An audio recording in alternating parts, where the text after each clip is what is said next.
ये कहानी है एक ई रैंक हंटर संग जिन वू की, जिसे दुनिया का सबसे कमजोर हंटर कहा जाता है और सभी लोग उसका मजाक उड़ाते हैं। पर वो उनकी बातों पर ध्यान नहीं देता क्योंकि अपने पिता की मौत के बाद वो अकेला ही घर में कमाता है। उसे अपनी माँ के इलाज के लिए पैसे चाहिए जो कि कोमा में है और अपनी बहन को पढ़ाने की जिम्मेदारी भी उसी के ऊपर है। इसलिए सबसे कमजोर होने के बावजूद भी वो रोज अपनी जिंदगी खतरे में डालता है ताकि वो थोड़े बहुत पैसे कमा सके। पर एक दिन जब डंजन में सभी लोग उसे मरने के लिए छोड़कर चले जाते हैं, उसकी सेकंड अवेकनिंग होती है और वो दुनिया का अकेला हंटर बन जाता है जो कि अपने रैंक को लेवल अप कर सकता है। कहानी की शुरुआत में हमें 3 साल पहले का सीन दिखाया जाता है जहां एक आइलैंड पर कई सारे मॉन्स्टर्स से हंटर्स लड़ रहे हैं, लेकिन वो एंट मॉन्स्टर्स बहुत ज्यादा स्ट्रॉन्ग हैं, तो उन पर हंटर्स के हमले का कोई असर नहीं होता और वो आसानी से उन सभी को हरा देते हैं और कईयों को बुरी तरह से घायल कर देते हैं। एक बंदा वहां मरने ही वाला था, तभी वहां पर एक हीलिंग हंटर पहुंच जाता है और वो उसे बचाकर उसके जख्मों को तुरंत ही हील भी कर देता है। लेकिन तभी वहां कुछ और मॉन्स्टर्स आ जाते हैं और हीलर पर अटैक करने लगते हैं, लेकिन तभी वहां पर उसके कुछ और साथी पहुंच जाते हैं और क्योंकि ये तीनों ही एस रैंक हंटर्स थे, इन्हें उनसे लड़ने में ज्यादा परेशानी नहीं हो रही थी। इसके तुरंत बाद ही वहां एक व्हाइट एंट मॉन्स्टर आ जाता है। उसके साइज को देखकर सभी को लगता है कि वो शायद उनका लीडर होगा, जिसके बाद वो दोनों हंटर्स मिलकर उससे लड़ने लगते हैं और बड़ी ही आसानी से उसे भी हरा देते हैं। लेकिन तभी वहां बहुत सारे व्हाइट मॉन्स्टर्स आ जाते हैं, जिससे वो समझ जाते हैं कि वो एंट मॉन्स्टर कोई लीडर नहीं था, तो वो दोनों ही अपनी पावर्स को बढ़ाकर उन सभी मॉन्स्टर्स को खत्म कर देते हैं और उनकी भयानक लड़ाई सिटी से भी लोग देख सकते थे। जहां ये हंटर जिसका नाम चोई है, वो अपनी हंटर्स की आर्मी के साथ सही समय पर पहुंच जाता है क्योंकि वहां सैकड़ों की तादाद में वही एंट मॉन्स्टर्स आ रहे हैं। वो अपने एक ही अटैक से सभी छोटी चींटियों को खत्म कर देता है, पर वो बड़ी चींटियां आगे बढ़ती रहती हैं, जिनसे लड़ने के लिए बाकी के हंटर्स आगे बढ़ते हैं। इस दुनिया में 10 साल पहले ऐसे पोर्टल्स अपीयर होना शुरू हुए जो कि अलग अलग डायमेंशन से कनेक्ट होते हैं। इन पोर्टल्स के अंदर बहुत सारे मैजिकल बीस्ट और मॉन्स्टर्स होते हैं जिनके ऊपर आम वेपन्स का कोई असर नहीं होता। उन्हें मारने के लिए हंटर्स की जरूरत पड़ती है। हंटर्स वो ह्यूमंस होते हैं जिन्होंने मैजिकल एबिलिटीज को अवेकन किया है। उनकी पावर्स के हिसाब से उन्हें कई रैंक दिए गए हैं, जैसे S, A, B, C, D और E, जिसमें S रैंक सबसे स्ट्रॉन्गेस्ट हंटर्स को दिया जाता है और E सबसे वीकेस्ट। एक बार किसी ह्यूमन की पावर्स अवेकन हो जाती है तो वो चाहे कितनी भी ज्यादा ट्रेनिंग कर ले, वो अपनी पावर्स को नहीं बढ़ा सकता। इसके बाद हम प्रेजेंट का सीन देखते हैं जहाँ काफी सारे हंटर्स एक डंजन रेड के लिए इकट्ठा हो चुके हैं। यहाँ पर संग जिन वो भी पहुंच जाता है। उसे देखकर सभी लोग खुश हो जाते हैं। उसे देखकर सब खुश क्यों हो रहे हैं? वो काफी स्ट्रॉन्ग है क्या? स्ट्रॉन्ग? तुम जानते हो उसका निकनेम क्या है? World weakest Hunter. उसके आने का मतलब ये है कि ये डंजन काफी कमजोर होने वाला है, तो किसी को कोई फिक्र करने की कोई जरूरत नहीं है। चलो ज्यादा नहीं बोलते हैं, कहीं वो सुन ना ले। गधों, मैं तुम्हारी सारी बातें सुन रहा हूँ, इतना चिल्ला चिल्ला के बोल रहे हो तुम लोग। तभी वहाँ पर जूही पहुंच जाती है जो उसकी चोट के लिए उसे डांट लगाने लगती है। उसके पूछने पर जिनवू बताता है, मैं असल में एक ई रैंक डंजन में घायल हुआ था। मेरे अलावा बाकी किसी को तो एक खरोंच भी नहीं आई। वहाँ कोई हीलर भी नहीं लेके गया था क्योंकि उनके पास एक हाई रैंकर था। एक हाई रैंकर होने का मतलब ये तो नहीं कि वो हीलर नहीं लेके जाएंगे। नहीं, कोई बात नहीं, ऐसा इसलिए हुआ था क्योंकि मैं कमजोर हूँ। अब तो मुझे इसकी आदत हो गई है। ये सुन के जूही कुछ नहीं बोल पाती। आगे सभी लोग रेड पर जाने के लिए तैयार हो जाते हैं, जिनके सामने एक हंटर खड़ा होता है जिसका नाम मिस्टर सॉन्ग है। वो कहता है कि वो इस पार्टी का लीडर बनना चाहता है। किसी को कोई तकलीफ तो नहीं है, पर क्योंकि वो सबसे स्ट्रॉन्ग था, सब उसके लीडर बनने के लिए मान जाते हैं। इसके बाद सभी लोग डंजन के अंदर एक एक करके चले जाते हैं, पर जिन बाहर खड़ा होकर सोच रहा था, ये छोटी सी नाइफ जिसकी मैजिकल एनर्जी भी बहुत कम है, पर मैं अपनी इनकम से ये ही अफोर्ड कर सकता हूँ। चलो, कुछ ना होने से तो कुछ होना बेहतर है। और वो भी पोर्टल के अंदर चला जाता है। कुछ देर बाद वो एक मॉन्स्टर को हरा देता है, जिससे उसे एक माना क्रिस्टल मिलता है। मॉन्स्टर्स को मारने के बाद उनसे माना क्रिस्टल्स और जेम्स गिरते हैं, जिन्हें वो हंटर्स गिल्ड को देकर काफी सारे पैसे कमाते हैं। इन क्रिस्टल्स का यूज करके वेपन्स और मैजिकल आइटम्स बनते हैं जो कि ताकतवर मॉन्स्टर्स को हराने में काम आते हैं। मॉन्स्टर जितना ज्यादा स्ट्रॉन्ग होता है, उसकी गिराई हुई मैजिकल आइटम्स उतनी ही ज्यादा कीमती होती है। तभी एक गॉब्लिन जिन के ऊपर हमला कर देता है, जिसे वो ब्लॉक तो कर देता है, पर इससे उसकी नाइफ पर क्रैक आ जाता है। किसी तरह जिन उस गॉब्लिन के अटैक्स को डॉज करता रहता है और मौका मिलते ही उसके ऊपर हमला कर देता है, पर उस क्रैक की वजह से उसकी नाइफ टूट जाती है और वो मॉन्स्टर उसे बुरी तरह से घायल कर देता है। पर इससे पहले पहले कि वो परलोक सिधार जाता,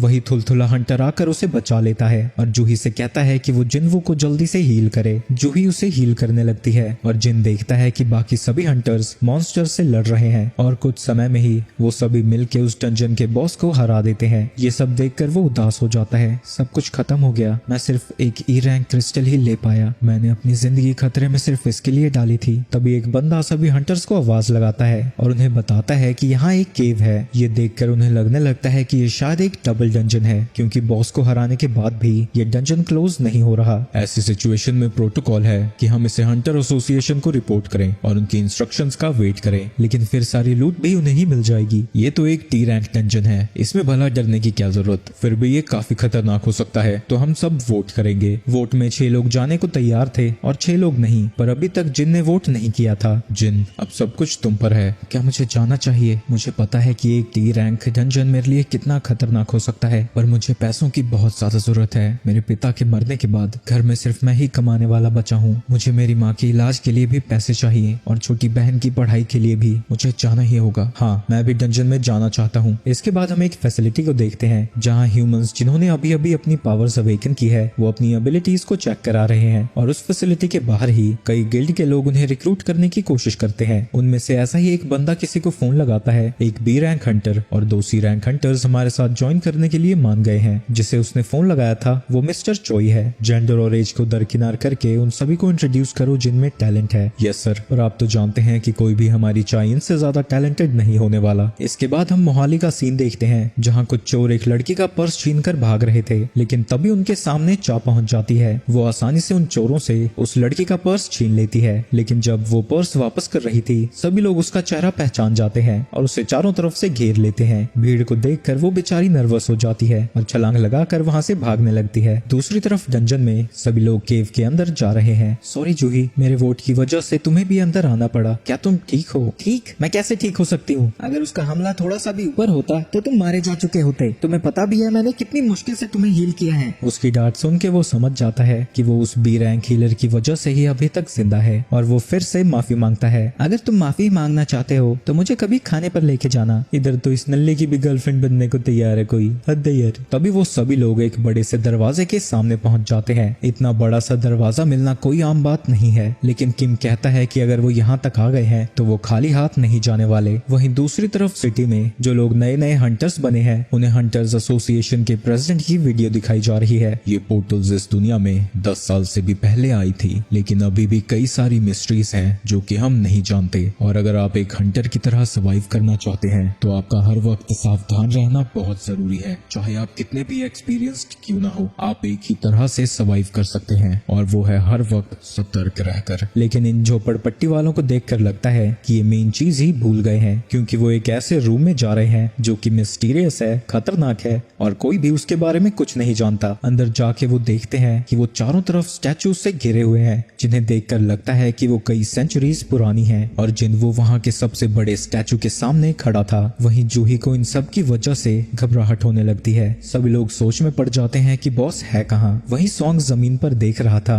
जो कि देखने में मैजिक सर्कल जैसा है। तभी उन सभी को एक स्टैचू के पास एक टैबलेट पर कुछ लिखा हुआ दिखता है। उसमें किसी गॉड को वर्शिप करने के लिए कमांडमेंट्स लिखी हुई हैं, जिन्हें की सॉन्ग पढ़ने लगता है। पहला, भगवान की पूजा करो। दूसरा, भगवान की प्रशंसा करो। और तीसरा, भगवान में विश्वास करो। तभी जिन्वू उससे कहती है कि उसने स्टैचू की आंखों को मूव करता हुआ देखा। वो स्टैचू हमें देख रहा था। जो भी इन बातों को ओबे नहीं करेगा वो इस जगह से कभी बाहर नहीं जा पाएगा। वो जैसे ही इतना पढ़ता है, जिस दरवाजे से वो आए थे वो दरवाजा अचानक से बंद हो जाता है। ये देखकर सभी लोग डर जाते हैं और एक हंटर कहने लगता है कि यही वजह थी कि मैं यहाँ आना नहीं चाहता था। ये सारे ट्रेजर तुम ही रखो, मैं जा रहा हूँ यहाँ से। वो दरवाजे को धक्का दे ही रहा था, तभी एक स्टैचू उसके ऊपर हमला कर देता है और हम देखते हैं कि उसका सर उसके धड़ से अलग हो चुका था। ये देखकर वहाँ मौजूद सभी हंटर्स की फट जाती है और वो सब लोग डर के मारे चिल्लाने लगते हैं।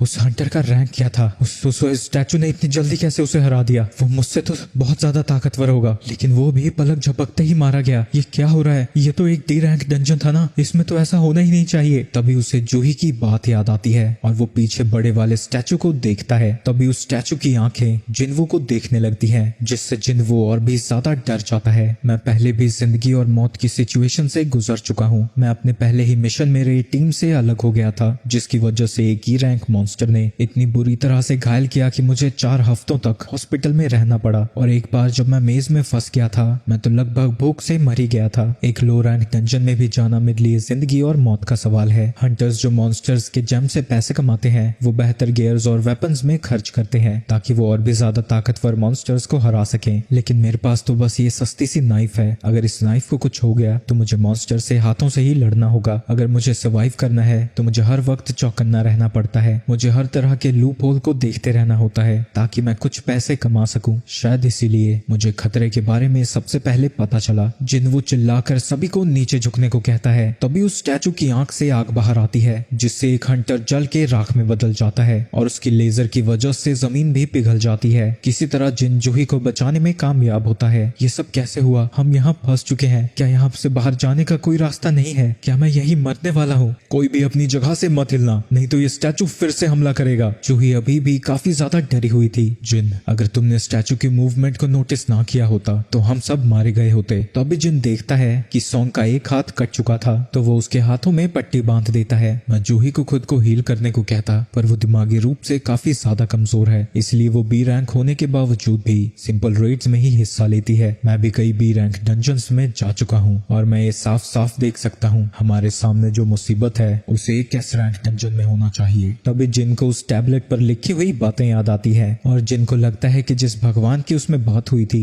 वो शायद वही स्टैचू है। तभी एक हंटर खड़ा होता है। मुझे अपनी स्पीड पर पूरा भरोसा है, मैं उसके अटैक करने से पहले यहाँ से चला जाऊंगा। लेकिन अपनी फुल स्पीड में भी वो इतना तेज नहीं होता कि वो स्टैचू से बच सके। ये देख के वो लोग और भी ज्यादा डर जाते हैं। ये स्टैचू हमें कभी भी मार सकता है। इसने अभी तक हमें जिंदा क्यों रखा है? मिस्टर सॉन्ग, पहली कमांडमेंट क्या थी? भगवान की पूजा करो। जिन किसी तरह हिम्मत करके खड़ा होता है, तभी उस स्टैचू की आंखें चमकने लगती है, पर एकदम से जिन वो नीचे बैठ जाता है और ऐसा करते ही वो स्टैचू शांत हो जाता है। सबके सब स्टैचू के सामने घुटने टेक कर बैठ जाओ। जब तक हमारे सर एक सर्टेन हाइट से नीचे हैं, वो हमें कुछ नहीं करेगा। जिसके बाद वो सभी हंटर्स उस स्टैचू के सामने अपना माथा टेक देते हैं और ये देखते ही उस स्टैचू के चेहरे पर एक बड़ी सी स्माइल आ जाती है। ये देख के एक हंटर खड़ा हो जाता है और उसे देखकर बाकी के हंटर्स भी खड़े हो जाते हैं और उन्हें लगने लगता है कि अब उन्हें कुछ नहीं होगा। लेकिन तभी वो स्टैचू मूव करने लगता है। वो खड़ा होकर उन्हें कुचलने के लिए उनकी तरफ ही आने लगता है। हमें दूसरी कमांडमेंट भी पूरी करनी होगी, हमें उसकी प्रशंसा करनी होगी। ये सुन के एक हंटर आगे आता है और कहता है कि मुझे पता है कैसे करना है, लेकिन उसके शब्द गलत थे। तो वो स्टैचू उसे कुचल देता है, जिसके बाद वो एक लड़की को भी कुचल देता है। डर के सभी लोग उससे भागने लगते हैं। भागते वक्त पार्क सोचने लगता है कि वो नहीं मर सकता, वो अपनी फैमिली को अकेला कैसे छोड़ सकता है। लेकिन जैसे ही वो एक स्टैचू के पास खड़ा होता है, वो स्टैचू उसे बीच में से काट देता है। आखिर हम क्या प्रशंसा करें इसकी? ये भगवान कम शैतान ज्यादा है। तभी जिन नोटिस करता है कि कई स्टैचूज के हाथों में वेपन्स हैं, पर कुछ के हाथ में म्यूजिकल इंस्ट्रूमेंट्स हैं। सबके सब इंस्ट्रूमेंट्स वाले स्टैचू के सामने खड़े हो जाओ। सबसे पहले मिस्टर सॉन्ग एक स्टैचू के पास जाता है और उसके वहां जाते ही वो स्टैचू म्यूजिकल इंस्ट्रूमेंट बजाने लगती है। किम्बी एक स्टैचू के पास जाकर खुद को बचा लेता है। जिन वो जूही के साथ एक स्टैचू के पास जाता है, लेकिन वो एक्टिवेट नहीं होता। तो वो समझ जाता है कि एक स्टैचू के पास एक ही बंदा खड़ा हो सकता है। तो जिन जूही को वहां छोड़कर किसी और स्टैचू की खोज में वहां से चला जाता है। लेकिन उस बड़े स्टैचू से बचने के चक्कर में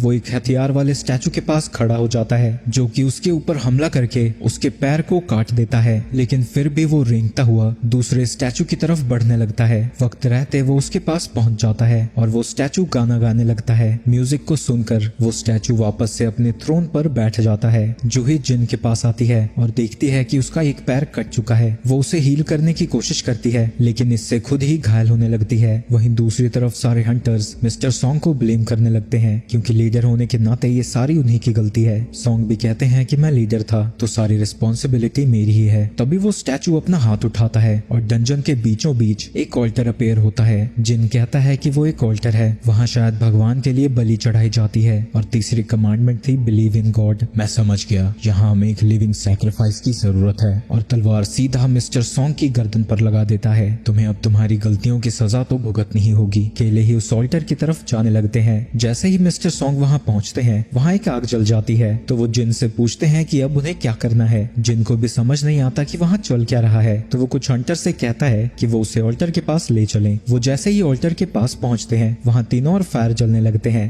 मिस्टर सॉन्ग, अगर हम यहाँ रुक गए तो क्या कोई हमें बचाने यहाँ आएगा? इस डंजन को ओपन हुए आज 7 दिन हो जाएंगे। हमारे रेस्क्यू होने से पहले ये स्टैचू हमें मार डालेगा। लेंगे। आगे हमें पता चलता है कि अगर कोई पोर्टल 7 दिन तक ओपन रहता है तो उसका बैरियर टूट जाता है और सभी मॉन्स्टर्स इंसानी दुनिया में जा सकते हैं। इसके बाद हम डंजन के बाहर का सीन देखते हैं जहाँ जिन की बहन उनकी बीमार माँ से मिलने आई थी। उसकी माँ कोमा में है और वो उसे अपने आज के दिन के बारे में बताने लगती है। जिन बाकी के हंटर्स को भी अंदर बुलाता है जिससे वहाँ 2 और आग जलती है और उनके चारों तरफ एक ब्लू कलर का घेरा भी बन जाता है। ऐसा होते ही जिस दरवाजे से वो अंदर आए थे वो दरवाजा खुल जाता है। वो बाहर जाने के बारे में सोच ही रहे थे तभी एक ब्लू कलर की फ्लेम बुझ जाती है और उसके ऐसा होते ही सभी स्टैचूज उनकी तरफ बढ़ने लगते हैं। जिन वो देखता है कि जिस पर भी उसकी नजरें होती थी वो स्टैचू चलना बंद कर देता है तो वो सभी लोगों से कहता है कि वो स्टैचूज को देखते रहे। सभी लोग ऐसा ही करते हैं लेकिन एक लड़की बहुत ज्यादा डर जाती है और वो डर के मारे दरवाजे से बाहर चली जाती है। उसके जाते ही एक फ्लेम बुझ जाती है जिससे वो दरवाजा थोड़ा सा बंद हो जाता है। जिन इन सारी चीजों को समझने की कोशिश करने लगता है लेकिन तभी जिस हंटर ने उसे पकड़ा हुआ था वो भी दौड़ के वहाँ से बाहर चला जाता है। सभी लोग यहीं रुके रहो, ये ब्लू वाली फ्लेम्स टाइम के साथ बुझ रही हैं। शायद वो गॉड हमारा टेस्ट ले रहा है। अगर सभी फ्लेम्स को बुझने तक हम यहाँ रुक गए तो शायद हम सब यहाँ से जा सके। लेकिन किम, ऐसा भी तो हो सकता है कि फ्लेम्स के बुझते ही वो स्टैचू हमें मार दे। मुझे नहीं लगा था कि तुम्हारे जैसा हंटर हमारे लिए इतना यूजफुल होगा, पर मैं तुम्हारी मदद के लिए तुम्हारा शुक्रिया अदा करता हूँ। मुझे माफ कर दो जिन। जिसके बाद वो भी वहाँ से भाग जाता है। अब वहाँ सिर्फ 3 लोग ही बचे थे। सॉन्ग, जिन और जूही को यहाँ से जाने को कहता है। तब तक वो इन्हें देखता रहेगा लेकिन इतना माना यूज करने की वजह से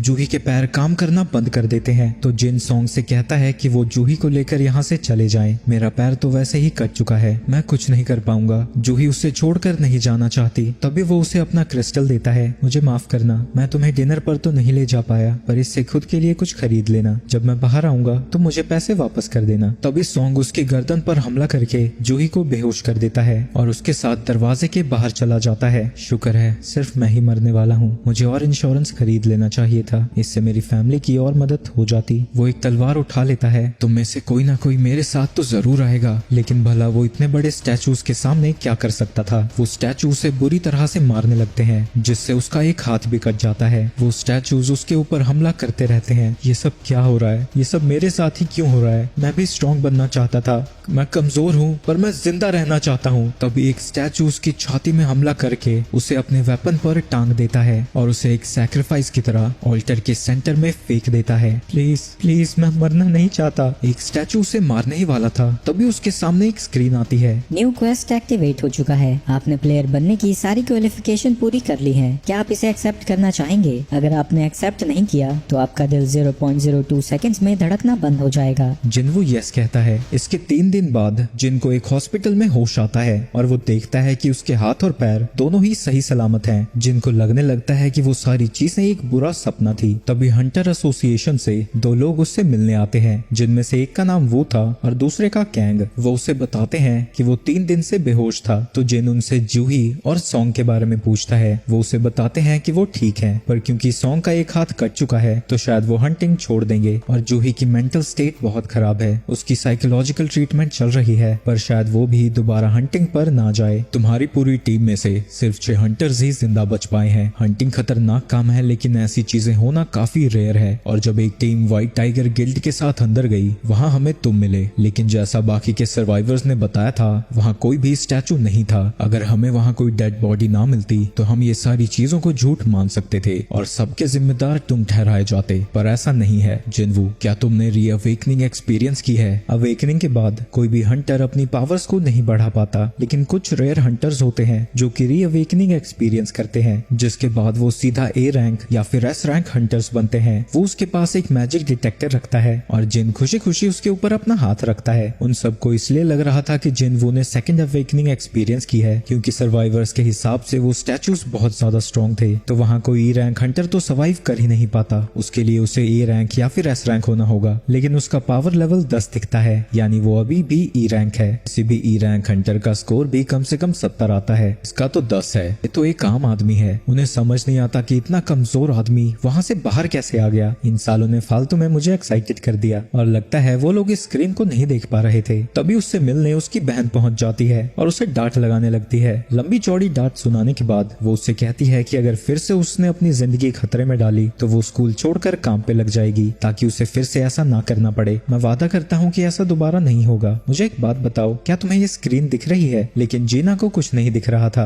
अच्छा जिन, एक बात बताओ, तुमने तो काफी सारी गेम्स खेली है ना, अनरीड मैसेजेस को कैसे खोलते हैं? तुम्हें मैसेजेस को बस ओपन करना होगा। Messages open? हाँ। उसके इतना कहते ही उसके मैसेजेस खुल जाते हैं। सिस्टम उसे बताता है कि वो उसकी ताकत बढ़ाने के लिए है, पर अगर उसने इसे फॉलो नहीं किया तो उसे पनिशमेंट भी दी जाएगी और उसे कई रिवॉर्ड्स भी मिले हैं, पर उसे कुछ नहीं पता कि यहाँ चल क्या रहा है। तो वो अपने डेली क्वेस्ट को एक्सेप्ट कर लेता है। उस क्वेस्ट में उसके पास काफी सारे गोल थे, जैसे 100 पुशअप्स, 100 सिटअप्स, 100 स्क्वाट्स और 10 किलोमीटर दौड़ना। अगर उसने इसे कंप्लीट नहीं किया तो उसे सजा मिलेगी। अबे मजाक कर रहा है क्या? अभी तो मैं रिकवर भी नहीं हुआ और हॉस्पिटल में क्या दौड़ूंगा, सोने दे मुझे। दूसरी तरफ चोई चाही को कह रहे थे कि वो एक बी रैंक रेड में इंस्ट्रक्टर की तरह जा रही है। इस रेड से वो अपने नए रिक्रूट्स को ट्रेन और टेस्ट करने वाले हैं और उनके हिसाब से इस जॉब के लिए चाही सबसे बेहतर है। मुझे नहीं लगता कि मैं लोगों को सिखा सकती हूँ, तुम्हें बस लड़ना है, बाकी सब वो तुम्हें देखकर खुद सीख जाएंगे। हमारा गिल्ड इस कंट्री के टॉप 5 गिल्ड्स में से एक है, पर इंटरनेशनल स्टेज पर हम कुछ भी नहीं है। हंटर्स का लेवल भले ही ना बढ़ सकता हो, लेकिन प्रैक्टिस से उनकी कॉम्बैट स्किल तो इम्प्रूव की जा सकती है। वहीं किसी और जगह एक और पोर्टल खुल जाता है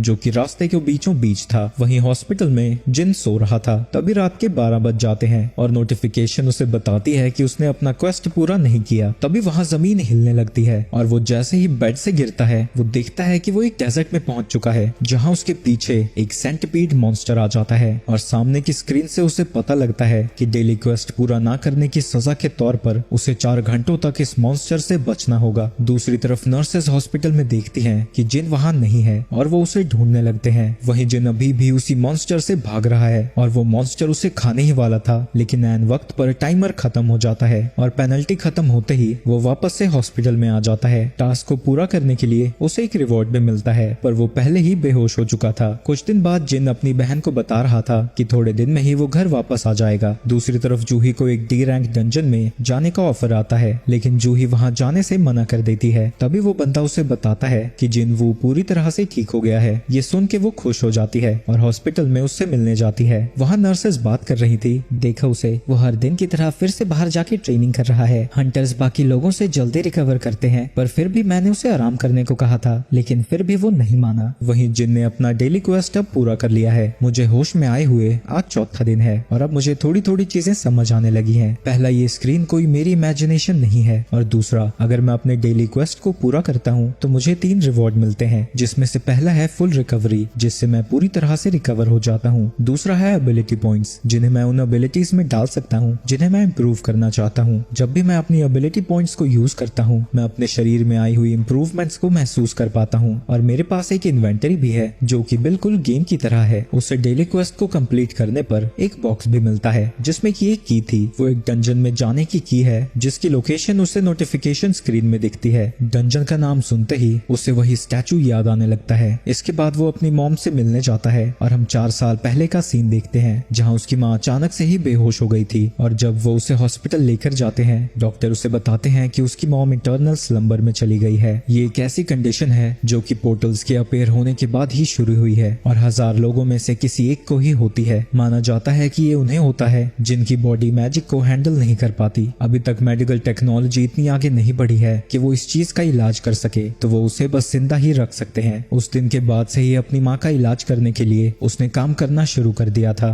तभी एक दिन उसे पता लगता है कि उसने पावर्स अवेकन कर ली है। इससे मैं और भी ज्यादा पैसे कमा पाऊंगा और माँ का इलाज कराऊंगा। लेकिन जब वो अपने पहले मिशन पर जाता है, वो किसी भी काम का नहीं था, तो सारे हंटर्स उसके साथ कुछ भी शेयर करने से मना कर देते हैं। वही प्रेजेंट में जिन उसी जगह पर पहुंचा हुआ है जहां स्क्रीन ने बताया था कि उसे डंजन मिलेगा। मुझे अपनी सर्वाइवल स्किल्स पर यकीन है, अगर मैं किसी मुसीबत में फंसा तो जरूर वहां से बचकर भाग आऊंगा। और वो उस चाबी का यूज करता है और उस दरवाजे के अंदर चला जाता है। उसके सामने नोटिफिकेशन आती है कि वो एक इंस्टेंस डंजन के अंदर आया है और उसके पीछे का दरवाजा भी बंद हो जाता है। तभी एक लड़की उसके सामने से ही गुजरती है और वो समझ जाता है कि एक अलग ही डायमेंशन है, ये शायद बाकी के डंजन से अलग है। अरे यार, अब मैं करूंगा क्या? मैंने तो सोचा था कि अगर कोई मुसीबत पड़ी तो यहाँ से भाग जाऊंगा, पर ये तो दरवाजा ही बंद है। तभी नोटिफिकेशन उसे बताती है कि वो इस डंजन से तब तक बाहर नहीं जा सकता जब तक वो यहाँ के बॉस को न हरा दे या फिर एक टेलीपोर्टेशन स्टोन का यूज करे। अरे बालक बुद्धि, मैं तो किसी रैंक मॉन्स्टर को भी नहीं हरा सकता, तो मैं एक अकेला डंजन कैसे क्लियर करूंगा? पर मेरे पास अब कोई चॉइस नहीं है। जिसके बाद वो डंजन के अंदर चला जाता है जहाँ उसके सामने 3 गॉब्लिन मॉन्स्टर्स आ जाते हैं। वो जिन के ऊपर हमला कर देते हैं। जिन बस उनके अटैक्स को डॉज ही कर पा रहा था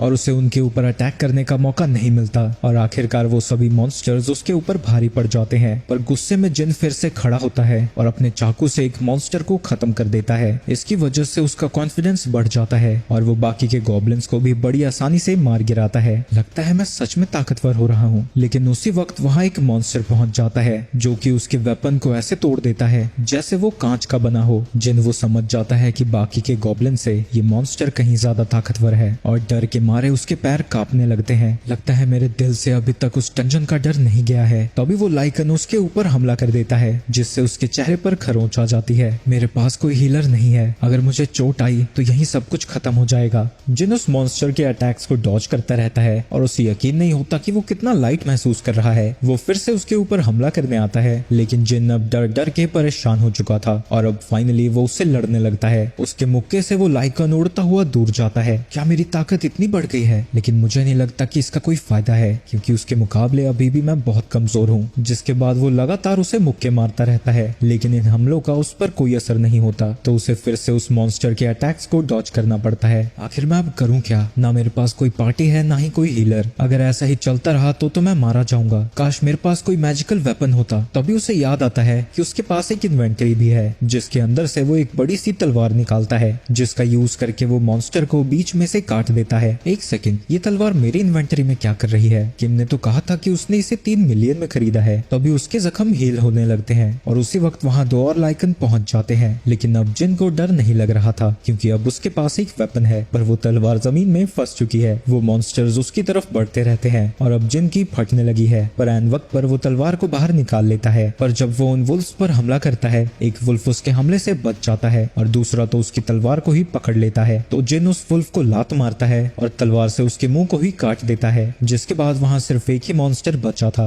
ये मॉन्स्टर्स वहाँ के मुकाबले तो कुछ भी नहीं है। वहीं वो मॉन्स्टर डर के वहाँ से भाग जाता है और अब फाइनली उसे थोड़ा आराम करने का मौका मिल जाता है और वो देखता है कि वो लेवल 2 तक पहुंच गया है। डेली क्वेस्ट कंप्लीट करके तो कभी मेरा लेवल नहीं बढ़ा। लगता है ये असली लड़ाई है इसलिए बढ़ गया। मेरे जख्म भी हील हो गए हैं और लगता है जब मैं लेवल अप करता हूँ मेरा हर स्टैट 1 पॉइंट से बढ़ जाता है। इसके बाद वो लाइकन के पास जाता है जिससे उसे एक फैंग मिलता है। अगर ये गेम है तो क्या ये वाला डंजन और यहाँ के मॉन्स्टर्स गेट वाले डंजन से अलग है? तभी उसके सामने एक शॉप की स्क्रीन आ जाती है लेकिन उसका लेवल बहुत कम है इसलिए वो कुछ नहीं खरीद सकता। लेकिन वो चीजों को बेच जरूर सकता है और उसे बेचने पर 20 गोल्ड मिलते हैं। इसकी वैल्यू कितनी होगी? पर मैं ई रैंक डंजन में हूँ तो ज्यादा तो होने से रहा। अब मुझे क्या करना चाहिए? बिना बॉस को हराए मैं बाहर तो जाने से रहा और इतनी जल्दी मुझे टेलीपोर्टेशन स्टोन भी नहीं मिलेगा। लेकिन अगर मैं ऐसे ही बैठा रहा तो भूख से ही मर जाऊंगा। अगर मैं बॉस को हराना चाहता हूँ तो मुझे मॉन्स्टर्स को मारकर अपने लेवल को बढ़ाना होगा। इतना बोलते ही उसके सामने बहुत सारे लाइकन मॉन्स्टर्स आ जाते हैं। जिन हिम्मत जुटाता है और उन वुल्फ से लड़ना शुरू कर देता है। मैं तुमसे आसानी से नहीं मरने वाला पर मुझे पता है कि तुम भी हार नहीं मानोगे। पर इसी में तो मजा है, तभी तो मेरा लेवल बढ़ेगा और मेरी ताकत भी। जिन सभी मॉन्स्टर्स को मारता रहता है और उसके सामने नोटिफिकेशन पे नोटिफिकेशन आती रहती है। जब वो सभी मॉन्स्टर्स को मार देता है उसे फाइनल नोटिफिकेशन आती है। उसे वुल्फ असासिन का टाइटल मिला था।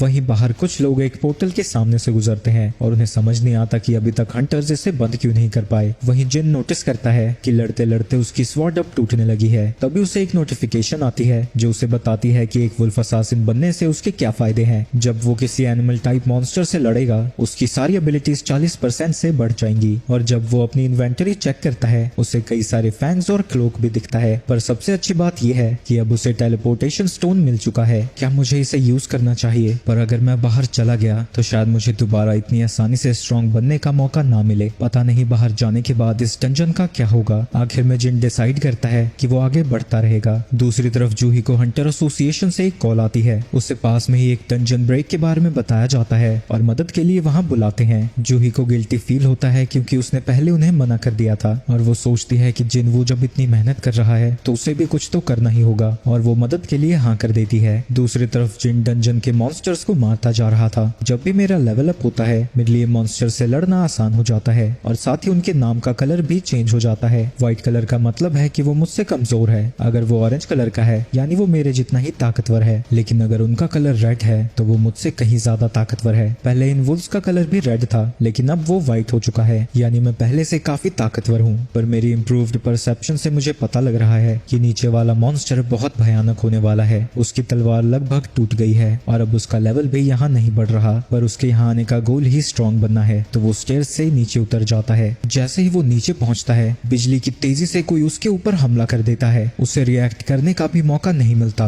इससे उसकी तलवार भी बीच में से टूट जाती है और उसके सामने एक सरपेंट मॉन्स्टर आता है। इतना लेवल अप करने के बाद भी उस मॉन्स्टर का नाम ऑरेंज में दिख रहा है। इस डंजन का बॉस तो यही मॉन्स्टर है। मुझे नहीं लगता कि इसकी थिक स्केल्स को मेरी तलवार से कुछ होने वाला है। वो जानता है कि बिना वेपन के लड़ना अपनी मौत को दावत देना है। उस मॉन्स्टर के अगले हमले की वजह से जिन पानी में गिर जाता है, लेकिन वो मॉन्स्टर पानी में भी उसका पीछा नहीं छोड़ता। जिन गन्ने की बोरी की तरह इधर से उधर उड़ता रहता है और यहाँ तक कि उसके ऊपर एक ट्रेन भी फेंकी जाती है। उसे लगा था कि वो अब ताकतवर हो गया है, लेकिन अब वो समझ चुका है कि ये काफी नहीं था और वो सोच में पड़ जाता है कि आखिर मुझे कितना स्ट्रांग बनना होगा, कब मैं दूसरों के लिए बोझ बनना बंद करूंगा। उसे मिस्टर सॉन्ग की बात याद आती है। सभी लोग तुम्हें सबसे वीकेस्ट हंटर कहते हैं। अगर तुम उन सभी को गलत साबित करना चाहते हो तो तुम्हें कड़ी ट्रेनिंग करनी होगी। तभी वो मॉन्स्टर फिर से जिन पर हमला कर देता है और उसे कूदते कूदते एक अलग ही एरिया में ले जाता है। मुझे वो निकनेम इसलिए दिया गया था क्योंकि मैं सबसे कमजोर था। जिनके पास ताकत होती है वो हर सिचुएशन में ऊपर होते हैं, लेकिन कमजोरों का ताकतवर के पास कोई काम नहीं होता। वो सिर्फ डर के मारे कांपते हैं और लूजर्स की तरह सब कुछ होता हुआ देखते हैं। कमजोर कितना ही चालाक, तेज या समझदार हो, अगर उसका सामना ताकत से है तो वो हमेशा हारेगा। तो जिन वो अपनी पूरी जीत जान लगाकर उस मॉन्स्टर पर हमला करने लगता है। वो उसके ऊपर चढ़ जाता है, लेकिन वो मॉन्स्टर उसे दीवार पर मारकर नीचे गिरा देता है। मैं ताकतवर बन के रहूंगा। उसकी पूरी बॉडी ग्लो करने लगती है। मैं इतनी जल्दी हार नहीं मान सकता।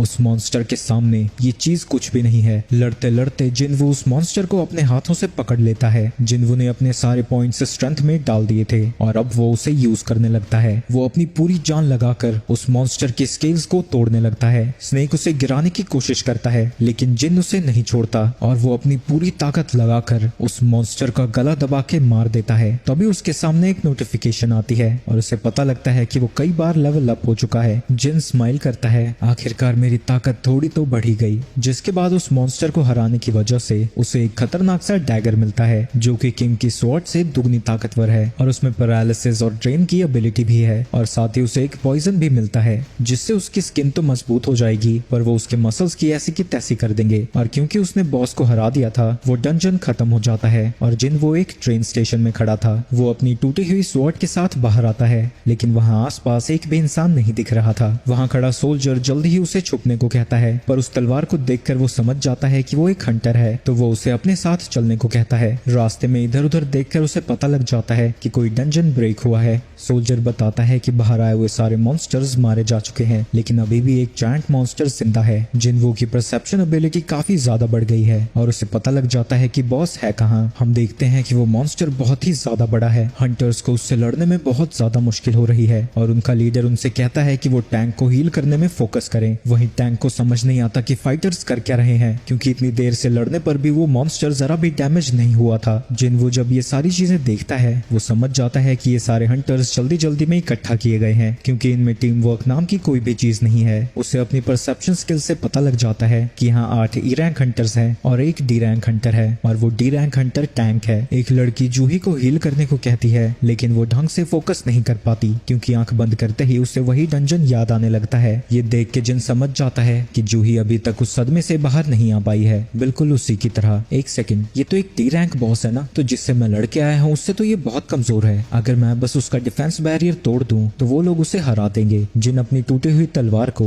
उस मॉन्स्टर के ऊपर फेंक देता है, जिससे उसका बैरियर टूट जाता है, जिसके बाद वो सभी लोग उसे हरा देते हैं। डी रैंक हंटर को यकीन नहीं होता कि जिस पे वो इतनी देर से हमला कर रहे थे वो एक टूटी हुई तलवार से हार गया और वो वहाँ खड़े सोल्जर से पूछता है कि इसे किसने फेंका था। सोल्जर उसे बताने लगता है, पर जिनवू तब तक वहाँ से जा चुका था। वो जरूर एक हाई रैंकिंग हंटर होगा। मुझे नहीं लगा था कि मैं एक ही हमले में उसे हरा दूंगा। लगता है वो पहले से ही काफी कमजोर हो गया था। और जूही सोचने लगती है कि क्या वो जिनवू था। आगे जिनको रोज डेली क्वेस्ट मिलते रहते हैं, जिन्हें कंप्लीट कर करके वो अपना लेवल अप करता रहता है। वहीं दूसरी तरफ हॉस्पिटल की सारी लड़कियां अपने जिनवू पर लट्टू हो रखी हैं। वो कहने लगती हैं कि वो जब आया था तो बड़ा ही पतला सुतला था, पर अब बहुत ज्यादा हैंडसम हो गया है और ऊपर से बहुत अच्छी बॉडी भी है उसकी। जिन एक्सरसाइज ही कर रहा था तभी एक नर्स उसके रूम में आ जाती है और उसकी बॉडी को देखकर शर्मा जाती है। वो उससे पूछती है कि क्योंकि वो आज डिस्चार्ज होने वाला है तो वो कैसा महसूस कर रहा है। वो कहता है कि वो बहुत अच्छा है, तो वो उसे डिस्चार्ज के डॉक्यूमेंट्स फिल करने को दे देती है। जिन थैंक यू बोलकर वहाँ से जा ही रहा था, तभी वो नर्स उसे रोक कर उसका फोन नंबर मांग लेती है। ये मेरा नंबर क्यों मांग मांग रही है। अच्छा, इसने टेस्ट रिजल्ट देने होंगे ना, जिसके बाद वो उसे नंबर दे देता है। इसके बाद हम एक न्यूज इंटरव्यू देखते हैं जहाँ की बाइक बैठा हुआ था, जो कि एक एस रैंक हंटर है जिसने उन जायंट एंट्स को मारा था। वो इस कंट्री के 7 एस रैंक हंटर्स में से एक है।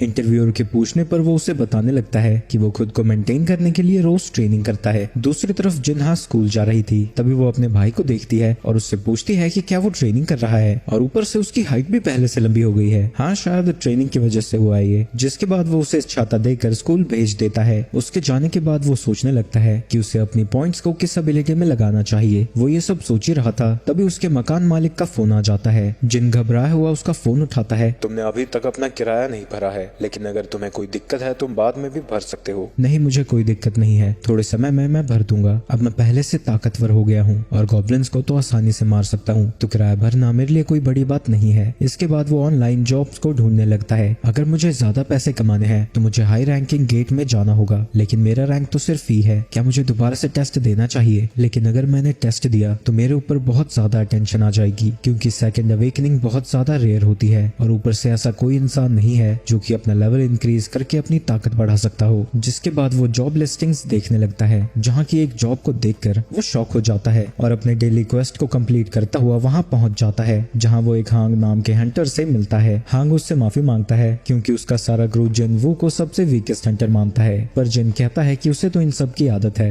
असल में ये एक सी रैंक मिशन है और हमें इस गेट को एंटर करने के लिए 8 लोगों की जरूरत थी, तो हमें तुम्हारी जरूरत सिर्फ कोटा पूरा करने के लिए ही है। और क्योंकि तुम लड़ाई नहीं करने वाले हो, तुम्हें लूट का कुछ भी हिस्सा नहीं मिलेगा, पर पार्टिसिपेशन के लिए तुम्हें 2 मिलियन वॉन्स मिलेंगे। जिन उसकी टीम को देखता है और उसे पता लगता है कि वहाँ 4 सी रैंकर्स हैं और 2 डी रैंकर। जिन इस मिशन के लिए मान जाता है और हांग उसे बताता है कि उसका काम सिर्फ सप्लाईज को कैरी करना होगा और उनके साथ कोई हीलर नहीं जा रहा है, क्योंकि इंडिपेंडेंट मिशंस पर जाते हुए कोई भी हीलर तैयार नहीं होता है। ये सुन के जिन को थोड़ा डाउट होने लगता है। इसके बाद वो उसे एक कॉन्ट्रैक्ट भी साइन करने को देता है, जिसपे ये लिखा है कि अगर डंजन में उसे कुछ हो जाता है तो हंटर्स की जिम्मेदारी नहीं है। इसके बाद हम एक और हंटर को देखते हैं जो कि डी रैंक है, पर उसके आर्मर्स और वेपन्स बहुत ही ज्यादा महंगे हैं। उन्हें देखकर जिन समझ जाता है ये कोई अमीर बाप की औलाद है और वो अपना नाम जिन हो बताता है। ये तुम्हारा फर्स्ट सी रैंक डंजन है ना, फिक्र मत करो, मैं तुम्हें बचा लूंगा। जिसके बाद वो सभी लोग डंजन की तरफ जाने लगते हैं। रास्ते में हो की बातें बनती नहीं होती और उसकी सारी चै चै जिन को सुननी पड़ती है। जब वो डंजन के गेट के पास पहुंच जाते हैं, वो उस गेट के साइज को देखकर हैरान हो जाते हैं, पर हांग उन्हें बताता है कि इन्वेस्टिगेटर्स ने इसे 2 बार चेक किया है, ये सी रैंक डंजन ही है। जिन भी हो को बताता है कि गेट के साइज से कोई फर्क नहीं पड़ता। इन्वेस्टिगेटर्स उसके अंदर के मैजिक को चेक करते हैं और इससे ही इसका लेवल डिसाइड होता है। इसके बाद वो सभी डंजन के अंदर पहुंच जाते हैं, जहां हांग का एक साथी अपने मैजिक से उजाला कर देता है, पर उन्हें अभी तक एक भी मॉन्स्टर नहीं दिखता।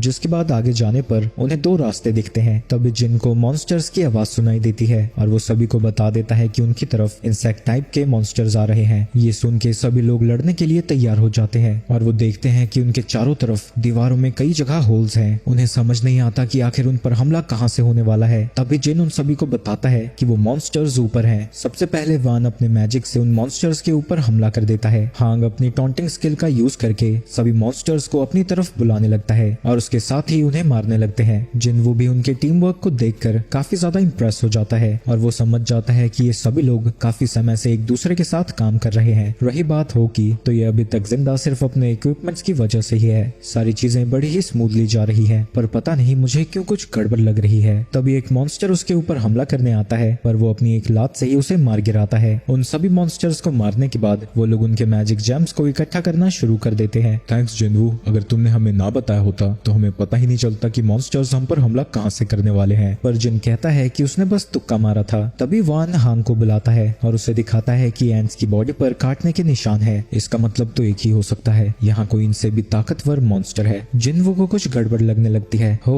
तुम्हारे इक्विपमेंट्स काफी महंगे हैं ना, अपना थोड़ा ध्यान रखना। किसी और जगह पर हम एक बंदे को देखते हैं जो कि जमीन के हिलने की वजह से घबरा जाता है, पर दूसरा बंदा उससे शांत रहने को कहता है क्योंकि ये बस उनका गिल्ड मास्टर ट्रेनिंग कर रहा है। और हम देखते हैं कि वो बाइक है जिसने एक बड़े से पत्थर को अपने हल्के से पंच से ही पूरी तरह से तोड़ दिया है। ये तो मेरे वार्म अप के लायक भी नहीं था, साफ कराओ इसे। दूसरी तरफ जिन का ग्रुप डंजन के और अंदर जा रहा था और कुछ दूर जाने पर उन्हें काफी सारे मकड़ी के जाले दिखते हैं और जैसे ही वो इस एरिया को पार करते हैं उन्हें सामने बहुत सारे माना क्रिस्टल्स दिखते हैं। सभी लोग बात करने लगते हैं कि वो इसे कैसे बांटने वाले हैं और हांग सोचता है कि वो इन पैसों का यूज करके अपनी अलग एक स्ट्राइक टीम बनाएगा और अपने भाई को दिखा देगा कि वो भी उससे कम नहीं है। दूसरी तरफ वो जिन से उसका कॉन्ट्रैक्ट मांगता है और हांग के पास जाकर उससे कहता है कॉन्ट्रैक्ट के हिसाब से जिन को सिर्फ मॉन्स्टर से गिरी हुई लूट नहीं मिलेगी पर माना क्रिस्टल्स बेटर लूट नहीं है, यानी इन सभी माना क्रिस्टल्स का 8 हिस्सों में बंटवारा होगा। हांग स्माइल करता है और इस बात के लिए मान जाता है। मैं तुम्हें याद दिला दूं, अभी हमें इस बॉस मॉन्स्टर से भी लड़ना है, पर हमें इसे मारने से पहले सभी माना क्रिस्टल्स को बाहर निकालना होगा, क्योंकि अगर हमने इसे मार दिया तो दरवाजा क्लोज हो जाएगा। पर अच्छी बात यह है कि वो अभी सो रहा है। तभी वो अपने एक साथी को डांट लगाने लगता है क्योंकि वो ट्रांसपोर्ट गियर लाना भूल गया। तुम दोनों यहीं पर रहो, तब तक हम ट्रांसपोर्ट गियर को लेकर आते हैं, और फिक्र मत करो, जब तक कि कोई उसे गुस्सा नहीं दिला देता उस स्पाइडर की नींद नहीं खुलेगी। उनके जाने के बाद जन सोचने लगता है कि अगर वो इतने पुराने हंटर्स हैं तो उन्होंने किसी एक्सपीरियंस हंटर को कॉल क्यों नहीं किया। दूसरी तरफ हम हांग को देखते हैं। वान, जाओ और गुफा का गेट क्लोज कर दो। वान अपने एक हमले से गुफा के दरवाजे को बंद कर देता है। मुझे इसी बात का शक था। मिस्टर सॉन्ग ने पहले ही उसे वार्न किया था कि हंटर्स में कुछ घटिया लोग भी होते हैं, डंजन में एक्सीडेंट्स होते ही रहते हैं, तो अगर डंजन में कोई क्राइम कमिट करता है तो किसी को भी पता नहीं लगता। वहाँ कोई सीसीटीवी कैमरे नहीं होते, तो जब तक कि कोई सर्वाइवर नहीं है किसी को भी कोई सबूत नहीं मिलेगा। वही हो पछताने लगता है और उसे लगता है कि अगर उसने कॉन्ट्रैक्ट की बात नहीं लाई होती तो शायद वो ऐसा नहीं करते। तुम गलत सोच रहे हो, वो हर वक्त हमें मारने को तैयार थे। तभी वो देखते हैं कि उस डंजन का बॉस जाग चुका है। जिनवू, मेरे साथ रहना, मैं तुम्हें बचाऊंगा। लगता है शुरू से ही उनका प्लान यही था, लेकिन उस दिन के मुकाबले ये कुछ भी नहीं है। हो, तुम पीछे हो जाओ, मैं इसे संभालता हूँ। दूसरी तरफ हांग अपनी टीम के साथ डंजन से बाहर आ जाता है। उसका एक टीममेट उससे पूछता है कि उन्होंने सीधा उन्हें मार क्यों नहीं दिया, फालतू में ये सब नाटक करने की जरूरत ही क्या थी। तुम पागल हो गए हो क्या? अगर हमने उन्हें वहाँ मार दिया होता तो वो स्पाइडर जाग जाता, उसके बाद वो माना क्रिस्टल कौन तेरा बाप लेके आता बाहर। एक बार वो मॉन्स्टर उन्हें खाकर सो जाए, उसके बाद हम सभी माना क्रिस्टल्स को बाहर ले आएंगे। अगर वो उन्हें मार कर नहीं सोया तो हमें ही उस मॉन्स्टर को हराना होगा, जो कि काफी मुश्किल होने वाला है। तो हम माना क्रिस्टल को नहीं ले पाएंगे,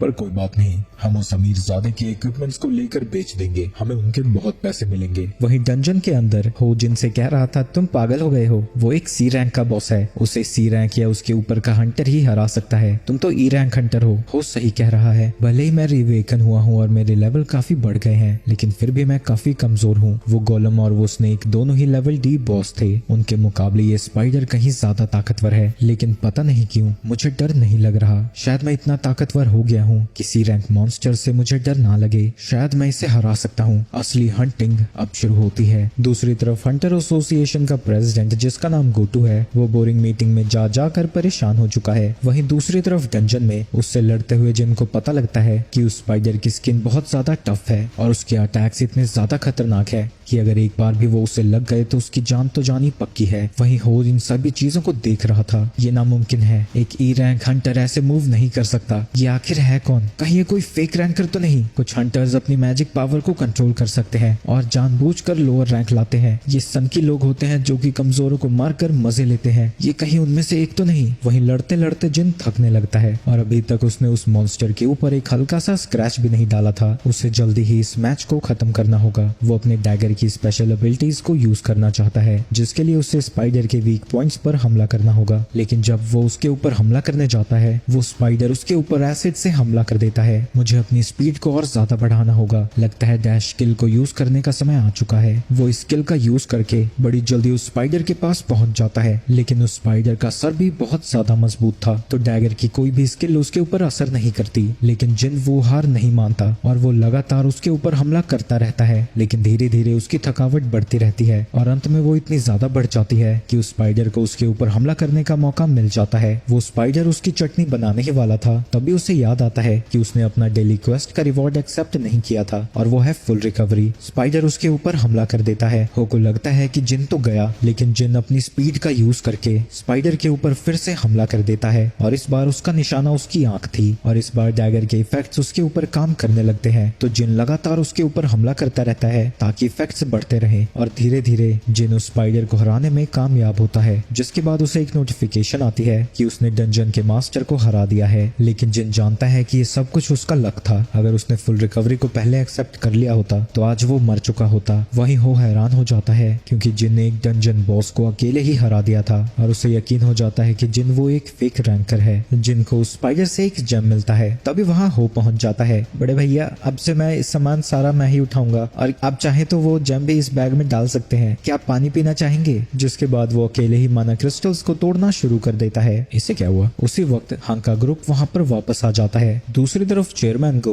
उसी हंटर के साथ स्पार कर रहे थे और उसके ऊपर भारी पड़ते हैं। आप तो सच में काफी ताकतवर है, मैं पहले से काफी कमजोर हो गया हूँ, पर तुम्हारी इम्प्रूवमेंट को देखकर पता लगता है कि तुम बहुत ज्यादा ट्रेन करते हो। ट्रेनिंग से भले ही एक हंटर का लेवल ना बढ़े, लेकिन स्किल्स तो इम्प्रूव हो ही जाती हैं। एक हंटर को मेंटली और फिजिकली हमेशा स्ट्रांग रहना चाहिए, खासकर डंजन्स में जहाँ पता नहीं होता कि कौन सा इंसान कैसा होगा। वहीं दूसरी तरफ डंजन में हंग के सारे पंटर कह रहे थे कि वो दोनों चिरकुट इसलिए जिंदा है क्योंकि ये स्पाइडर बहुत ज्यादा कमजोर होगा और उस अमीरजादे के आर्मर ने ही उन दोनों को अभी तक जिंदा रखा है। तुम्हारा आर्मर सच में काफी कमाल का है। मैं जानता हूँ कि तुम एक अमीर फैमिली से हो। अगर तुम जिंदा रहना चाहते हो तो जिन को मार दो। हम कोटा को पूरा करने के लिए कमजोर हंटर्स को इसलिए इंक्लूड करते हैं ताकि हम उन्हें मारकर पूरी लूट अपने लिए रख सके। अगर तुम यहाँ से जिंदा बाहर जाना चाहते हो तो तुम्हें उसे मारना ही होगा। अगर तुमने ऐसा नहीं किया तो तुम दोनों को ही यहाँ मरना होगा। इस लड़के का आर्मर सच में काफी खतरनाक है। इसी की मदद से उस स्पाइडर को उसने मार गिराया। तभी हो जिन के सामने आकर लड़ने के लिए तैयार हो जाता है। ये देख के वो सभी लोग उन्हें मारने के लिए आगे बढ़ने लगते हैं और हांग उनसे पूछता है, क्या तुमने कभी किसी इंसान की जान ली है? तभी जिन के सामने एक अर्जेंट क्वेस्ट आता है और वो क्वेस्ट उन सभी लोगों को मारने का था। वो सबसे पहले कमजोर वाले को मारना चाहते हैं तो वान जिनवू के ऊपर हमला कर देता है। उसकी हालत देखकर हो को उसकी फिक्र होने लगती है। दूसरी तरफ हम कुछ हंटर्स को देखते हैं जिनमें से एक हंटर उनकी चाही के साथ ट्रेनिंग के बारे में पूछती है। वो बताती है कि उस एस रैंक हंटर ने बड़ी ही जल्दी उन मॉन्स्टर्स को हरा दिया और वो खुद को काफी लकी समझती है कि उन्हें चा के गिल्ड ने रिक्रूट किया, क्योंकि एक हंटर के ग्रुप के बारे में कहा जा रहा है कि उसके लोग कुछ ज्यादा ही मर रहे हैं। दूसरी तरफ डंजन में जिनवू सोच रहा था, आखिरकार मैं कैसे भूल गया, ये दुनिया मतलबी धोखेबाजों से भरी हुई है। ये सिस्टम सीधा मुझे उन्हें मारने को कह रहा है। क्या ये मुझे किसी चीज के लिए जिंदा रखना चाहता है? अगर ऐसा ही है तो ठीक है। अगर ये सिस्टम मुझे यूज कर रहा है तो मैं भी इसे ताकतवर बनने के लिए यूज करूंगा। मैं तो भूल ही गया था, इस दुनिया में कमजोरों से हमेशा चीजें छीनी जाती हैं। अरे वाह, ये लगता है वीकेस्ट हंटर को समझ जाएगा कि दुनिया काम कैसे करती है। अगर तुम लोग मारने के लिए तैयार थे तो अगर तुम्हारे मरने की बारी आती है तो भागना मत। लगता है तुम्हें समझ नहीं आया कि यहाँ चल क्या रहा है। तुम्हें सही में लगता है तुम्हारे जैसा ई रैंक हंटर हमारा कुछ बिगाड़ पाएगा? तो अभी वो बिजली की तेजी से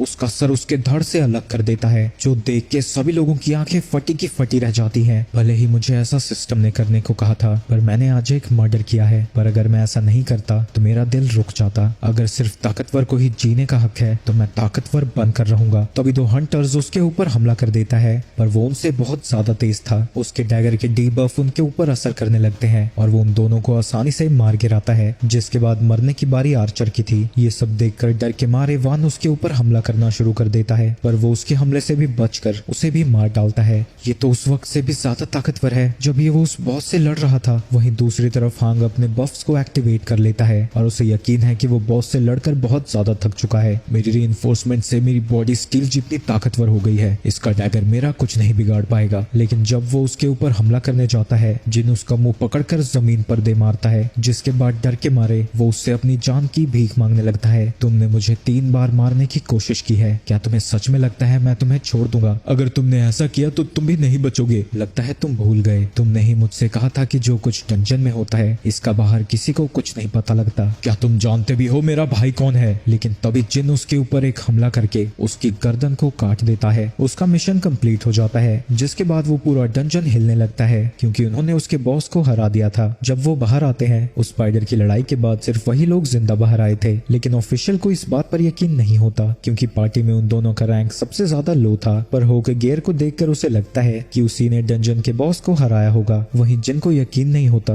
कि इस खून खराबे के लिए भी उसे रिवॉर्ड्स मिले हैं। उसे मर्डरस इंटेंट नाम की स्किल मिली है, जिससे उसके एनिमीज इतने ज्यादा डर जाएंगे कि 1 मिनट के लिए उनकी सारी एबिलिटीज 50% से हाफ हो जाएगी। हो जिन का शुक्रिया अदा करता है। तभी वहाँ पर बारिश शुरू हो जाती है। हो उससे पूछता है कि कुछ हुआ क्या? नहीं, कुछ नहीं। अच्छी बात है कि मैंने अपनी बहन को छाता दे दिया था।